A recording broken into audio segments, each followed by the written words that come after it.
Good morning friends, मैं रोहित शाह निश्चय IAS के इस यूट्यूब चैनल पे आप लोगों का हार्दिक स्वागत करता हूं। आज मैं आप लोगों से चर्चा करने जा रहा हूं आदर्श आचार संहिता के बारे में।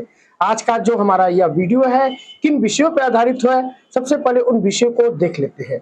हमारा जो विषय है कि आदर्श आचार संहिता क्या होता है, यह कब प्रभावी होता है, इस दरमियान कौन-कौन सी पाबंदियां लागू रहती है और भारत में यह आदर्श आचार संहिता कैसे विकसित हुआ। आज मुख्य रूप से हम इन्हीं सब चीज़ों को देखेंगे और इसके साथ ही कि जब यह आदर्श आचार संहिता प्रभावी रहता है, उस दरमियान कौन-कौन से पाबंदियाँ लागू रहते हैं। तो जब हम आदर्श आचार संहिता को देखने जा रहे हैं, तो ज़ाहिर-सी बात है कि यह चुनाव से संबंधित है। तो थोड़ा-सा यहाँ पर ठहर कर के हम चुनाव आयोग के बारे में समझ लेते हैं। चुनाव आयोग देखें तो भारतीय संविधान के भाग 15 अनुच्छेद 324 से 329 तक में भारत में स्वतंत्र और निष्पक्ष चुनाव कराने के लिए एक चुनाव आयोग की स्थापना की गई है, जिसका मुख्य उद्देश्य है भारत में स्वतंत्र तरीके से और निष्पक्ष तरीके से चुनाव को संपन्न कराना।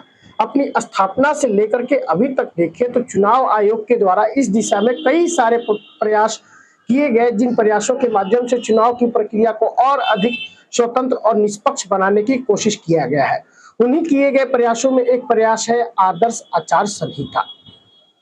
भारत में देखें तो कि ये भारत में कैसे विकसित हुआ। भारत में देखें तो सबसे पहली बार आदर्श आचार संहिता को केरल विधानसभा चुनाव 1960 में इसका प्रयोग किया गया था। यह मुख्य रूप से देखें तो विभिन्न राजनीतिक दलों, उम्मीदवारों के आपसी समझ के आधार पर इस चीज को डेवलप किया गया है आदर्श आचार संहिता को। पहली बार यही केरला विधानसभा चुनाव में इसे लागू कराया गया। उसके बाद 1962 के जो आम चुनाव होते हैं, उन आम चुनाव में लागू कराया गया। फिर 1967 के जो आम चुनाव और विभिन्न राज्यों के जो विधानसभा के चुनाव थे, उन चुनावों में इसे लागू कराया जाता है। उसके बाद देखें तो इसमें सबसे अधिक अगर सकारात्मक परिवर्तन आता है तो 1991 ईस्वी के बाद 1991 ईस्वी में आता है, जब टीएन शेषन भारत के मुख्य चुनाव आयुक्त होते हैं। टीएन शेषन के बारे में माना जाता है कि टीएन शेषन एक ऐसे व्यक्ति थे जो एक तरीके से कह सके तो हनुमान थे, जिन्होंने चुनाव आयोग को उसकी वास्तविक शक्तियों से अवगत कराया, उसकी शक्तियों का उसे एहसास दिलाया कि हमारे पास, आपके पास कौन सी शक्तियां हैं। इस संदर्भ में टीएन शेषन का एक बयान उनके द्वारा कहा भी जाता है कि चुनाव आयोग एक स्वतंत्र और निष्पक्ष निकाय है। यदि इसे अपनी स्वतंत्रता को बनाए रखने के लिए यदि प्रधानमंत्री से भी इसे टक्कर लेना पड़े, तो इसे थोड़ा सा भी हिचकिचाना नहीं चाहिए। यही टीएन शेषन है जिनके बारे में कहा जाता है कि ये वो एक ऐसे व्यक्ति थे जो नाश्ता में रोज एक राजनेताओं को खाया करते थे। टीएन शेषन के बाद हम लोग देखेंगे कि भारतीय चुनाव प्रक्रिया में कई एक प्रकार के सकारात्मक सुधार आते हैं और उन्हीं सकारात्मक सुधारों में देखेंगे कि चुनाव जो आदर्श आचार संहिता है, इस आदर्श आचार संहिता में कई प्रकार के सकारात्मक परिवर्तन आए। ये तो अभी तक की पृष्ठभूमियों को हम लोगों ने देखा। अब देखते हैं कि आदर्श आचार संहिता क्या होता है। आदर्श आचार संहिता सामान्य तौर पर देखें तो चुनाव आयोग के द्वारा स्वतंत्र और निष्पक्ष चुनाव कराने के लिए नियम, कायदे, कानूनों को लागू कराया जाता है। इन्हीं नियमों को आदर्श आचार संहिता के नाम से जाना जाता है। जिसका मुख्य उद्देश्य होता है कि चुनाव की जो प्रक्रिया है वो कंप्लीट रूप से, पूरी तरीके से स्वतंत्र और निष्पक्ष रूप में संपन्न कराई जा सके। इसी संदर्भ में चुनाव आयोग के द्वारा इन कानूनों को लागू कराया जाता है, जिसे आदर्श आचार संहिता के नाम से जाना जाता है। अब दूसरा प्रश्न रहता है कि यह कब से कब तक प्रभावी रहता है। जैसे ही चुनाव की तिथि की घोषणा हो जाती है, चुनाव की तिथि की घोषणा के साथ ही आदर्श आचार संहिता प्रभावी हो जाता है और जब तक कि चुनाव की प्रक्रिया पूरी तरीके से संपन्न ना हो जाए, तब तक यह आदर्श आचार संहिता प्रभावी रहता है। अब देखते हैं कि इसमें कौन-कौन से ऐसे पाबंदियां हैं जो वो पाबंदियां लागू हो जाती हैं।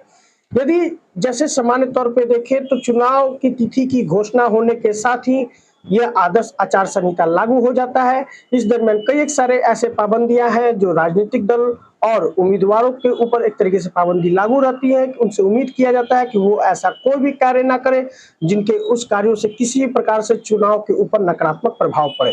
जैसे उन्हें किसी मतदाताओं को डरा कर, धमका करके वोट लेने की कोशिश नहीं की जाएगी। दूसरा, पैसे का लालच देकर के वो उनका वोट लेने की कोशिश नहीं करेंगे।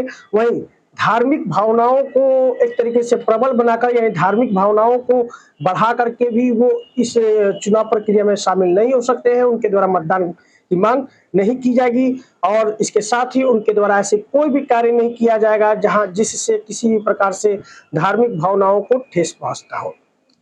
इसके साथ ही हम लोग देखें तो इस दरमियान जैसे ही आदर्श आचार संहिता लागू होता है, उस दरमियान किसी भी प्रकार के सरकारी कार्यक्रम नहीं नए कार्यक्रम नहीं चलाए जाएंगे, नई योजनाओं की घोषणा नहीं होगी, नए किसी भी प्रकार का शिलान्यास नहीं होगा, भूमि पूजन नहीं होगा। यदि किसी भी व्यक्ति का यहाँ पर अधिकारी का तबादला भी नहीं हो सकता है। यदि विषम परिस्थिति होती है तो उस विषम परिस्थिति में चुनाव आयोग की सहमति के बाद ही उस व्यक्ति का तबादला किया जा सकता है। ये तो सामान्य तौर पे हम लोगों ने देखा। और इस दरमियान में कोई भी व्यक्ति, जैसे कि मान लीजिए कि वो मंत्री पद पे है, तो उनके द्वारा अपने सरकारी गाड़ियों का प्रयोग भी चुनाव प्रचार के संदर्भ में नहीं किया जाएगा, अपने विमान का सरकारी प्रचार के संदर्भ में प्रयोग नहीं किया जाएगा। और इसके साथ ही उनको जो सरकार के द्वारा जो आवास उपलब्ध कराया गया है, उन आवासों का भी प्रयोग वो सरकार चुनाव प्रचार के दरमियान में नहीं कर सकते हैं। इस दरमियान जितने भी राजनीतिक दल होते हैं और उम्मीदवार होते हैं, उनसे एक तरीके से उम्मीद की जाती है कि वो ऐसा कोई भी कार्य नहीं करेंगे जिन कार्यों से किसी भी प्रकार के इस चुनाव की स्वतंत्रता और निष्पक्षता पे नकारात्मक रूप से प्रभाव पड़े। यदि उनके द्वारा इस प्रकार के कोई भी कार्य किए जाते हैं तो वो कहीं ना कहीं इस आदर्श आचार संहिता के उल्लंघन माने जाएंगे। यदि कोई भी राजनीतिक दल या उम्मीदवार के द्वारा पैसे देकर के वोट की मांग की जाती है तो या इस आदर्श आचार संहिता का उल्लंघन होगा। यदि वह डरा धमका करके वोट की मांग करता है, ये भी कहीं ना कहीं इसका उल्लंघन माना जाएगा। यदि धर्म के आधार पर उनके द्वारा वोट मांगे जाते हैं तो यह भी इस आदर्श आचार संहिता का उल्लंघन माना जाएगा।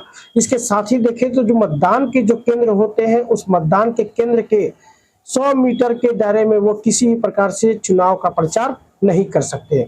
यदि उनके द्वारा किसी प्रकार का प्रचार प्रसार किया जाता है तो वह इस आदर्श आचार संहिता का उल्लंघन माना जाएगा। ये तो हम लोगों ने देखा कि कौन कौन से ये पाबंदियां लागू की गई है। यदि क्या कोई व्यक्ति इन प्रावधानों का उल्लंघन करता है तो उसके ऊपर कौन से दंड लागू होंगे। यदि कोई व्यक्ति आदर्श आचार संहिता के प्रावधानों का उल्लंघन करता है तो चुनाव आयोग उनके चुनाव लड़ने के प्रक्रिया को ही रद्द कर सकती है।